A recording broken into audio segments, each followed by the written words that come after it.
The Seven Dials Mystery, Chapter 9. Plans.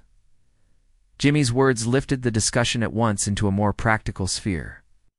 All things considered, he said, we haven't got much to go on. In fact, just the word Seven Dials. As a matter of fact, I don't even know exactly where Seven Dials is. But anyway, we can't very well comb out the whole of that district, house by house. We could, said Bundle. Well, perhaps we could eventually, though I'm not so sure. I imagine it's a well-populated area. But it wouldn't be very subtle. The word reminded him of the girl's socks, and he smiled. Then, of course, there's the part of the country where Ronnie was shot. We could nose around there. But the police are probably doing everything we could do and doing it much better. What I like about you, said Bundle sarcastically, is your cheerful and optimistic disposition. Never mind her, Jimmy, said Lorraine softly. Go on. Don't be so impatient, said Jimmy to Bundle. All the best sleuths approach a case this way, by eliminating unnecessary and unprofitable investigation. I'm coming now to the third alternative, Gerald's death. Now that we know it was murder? By the way, you do both believe that, don't you? Yes, said Lorraine. Yes, said Bundle. It's good, so do I. Well, it seems to me that there we do stand some faint chance. After all, if Gary didn't take the chloral himself, someone must have got into his room and put it there. Dissolved it in the glass of water so that when he woke up he drank it off, and of course left the empty box or bottle or whatever it was. You agree with that? These, said Bundle slowly. But, wait, and that someone must have been in the house at the time. It couldn't very well have been someone from outside. Very well now. That narrows down things considerably. To begin with, I suppose a good many of the servants are family ones. They're your lot, I mean. Yes, said Bundle. Practically all the staff stayed when we let it.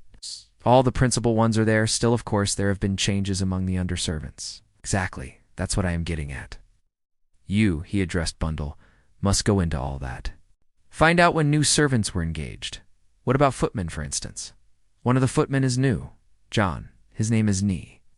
Well, make inquiries about John, and about any others who have only come recently. I suppose, said Bundle slowly, it must have been a servant. It couldn't have been one of the guests. I don't see how that's possible. Who were there exactly? Well, there were 3 girls, Nancy and Helen and Socks. Socks Daventry. I know her. May have been. Girl who was always saying things were subtle. That's Socks, all right. Subtle is one of her words. And then there were Gary Wade and me, and Bill Eversley, and Ronnie. And, of course, Sir Oswald and Lady Coote. Oh, it's Pongo. Who's Pongo? It's a chap called Bateman, secretary to old Coote. Solemn sort of cove, but very conscientious. I was at school with him. There doesn't seem anything very suspicious there, remarked Lorraine. No, there doesn't, said Bundle. As you say, we'll have to look amongst the servants. By the way, you don't suppose that clock being thrown out of the window had anything to do with it? A clock thrown out of the window, said Jimmy, staring. It was the first he had heard of it. I can't see how it can have anything to do with it, said Bundle. But it's odd somehow. There seems no sense in it. I remember, said Jimmy slowly. I went in, too, to see poor old Gary, and there were the clocks ranged along the mantelpiece. I remember noticing there were only 7, not 8. He gave a sudden shiver and explained himself apologetically. Sorry, but somehow those clocks have always given me the shivers. I dream of them sometimes. I'd hate to go into that room in the dark and see them there in a row. You wouldn't be able to see them if it was dark, said Bundle practically. Not unless they had luminous dials. She gave a sudden gasp, and the color rushed into her cheeks. Don't you see? David. 7 dials. The others looked at her doubtfully, but she insisted with increasing vehemence. It must be. It can't be a coincidence. There was a pause. You may be right, said Jimmy Thesiger at last. It's dashed odd. Bundle started questioning him eagerly. Who bought the clocks? All of us. Who thought of them? All of us. It's nonsense. Somebody must have thought of them first. It didn't happen that way. We were discussing what we could do to get Gary up, and Pongo said an alarum clock, and somebody said one would be no good, and somebody else, Bill Eversley, I think, said why not get a dozen? And we all said good egg, and hoofed off to get them. We got one each and an extra one for Pongo and one for Lady Coote, just out of the generosity of our hearts. There was nothing premeditated about it. It just happened. Bundle was silenced, but not convinced.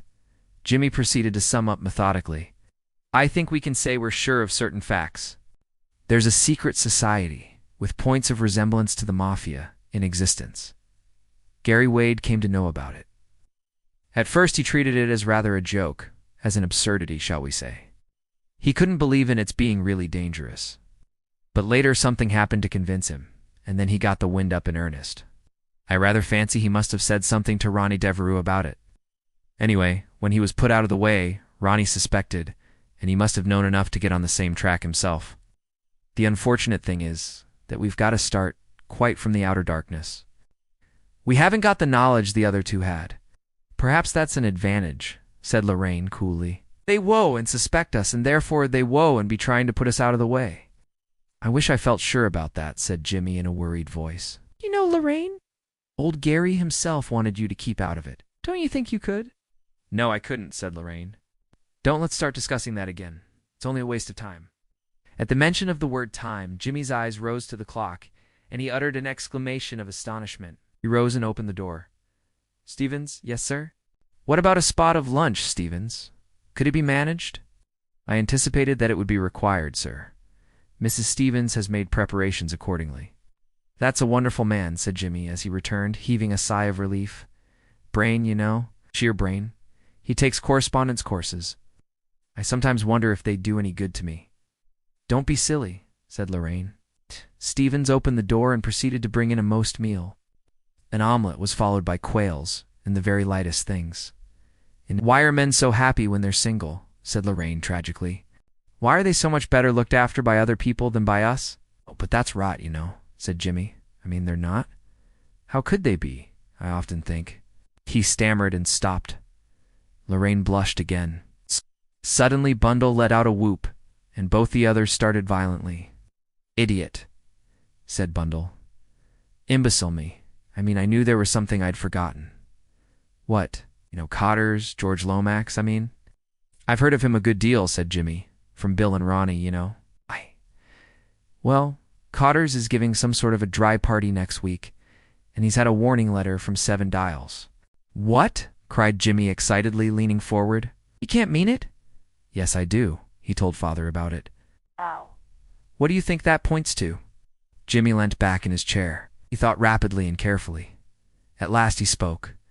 His speech was brief and to the point. Something's going to happen at that party, he said. That's what I think, said Bundle. It all fits in, said Jimmy almost dreamily. He turned to Lorraine. How old were you when the war was on? He asked unexpectedly. 9? No, 8? And Gary, I suppose, was about 20. Most lads of 20 fought in the war. Gary didn't. No, said Lorraine, after thinking a minute or two. No, Gary wasn't a soldier. I don't know why. I can tell you why, said Jimmy, or at least I can make a very shrewd guess. He was out of England from 1915 to 1918. I've taken the trouble to find that out. Nobody seems to know exactly where he was. I think he was in Germany. The color rose in Lorraine's cheeks. She looked at Jimmy with admiration. How clever of you. He spoke German well, didn't he? Oh yes, like a native. I'm sure I'm right. Listen, you two. Gary Wade was at the Foreign Office.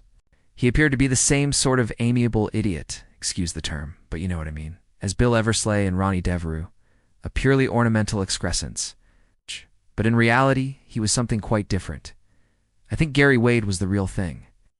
Our Secret Service is supposed to be the best in the world. I think Gary Wade was pretty high up in that service. And that explains everything.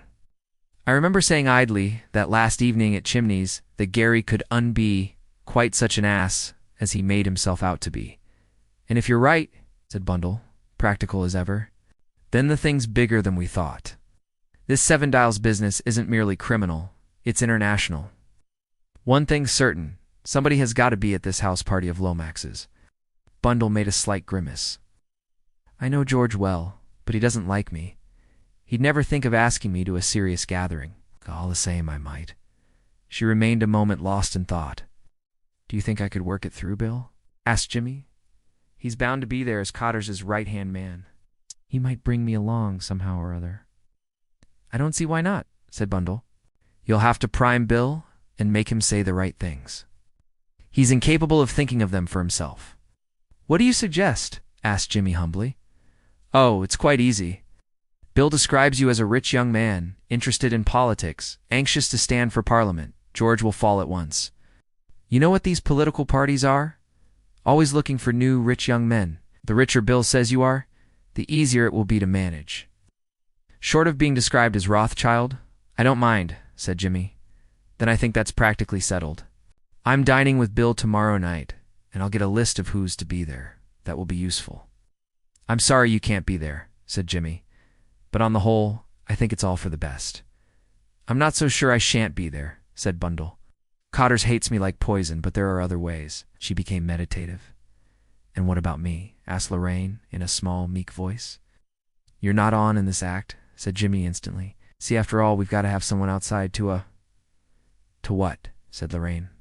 Jimmy decided not to pursue this tack. He appealed to Bundle. Look here, he said. Lorraine must keep out of this, mustn't she? I certainly think she'd better. Next time, said Jimmy kindly. Suppose there isn't a next time, said Lorraine. Oh, there probably will be. Not a doubt of it, I see. I'm just to go home and wait. That's it, said Jimmy, with every appearance of relief. I thought you'd understand. You see, explained Bundle. 3 of us forcing our way in might look rather suspicious. And you would be particularly difficult. You do see that, don't you? Oh, yes, said Lorraine. Then it's settled. You do nothing, said Jimmy. I do nothing, said Lorraine meekly. Bundle looked at her in sudden suspicion. The tameness with which Lorraine was taking it seemed hardly natural. Lorraine looked at her. Her eyes were blue and guileless. They met Bundle's without a quiver, even of the lashes. Bundle was only partly satisfied. She found the meekness of Lorraine Wade highly suspicious.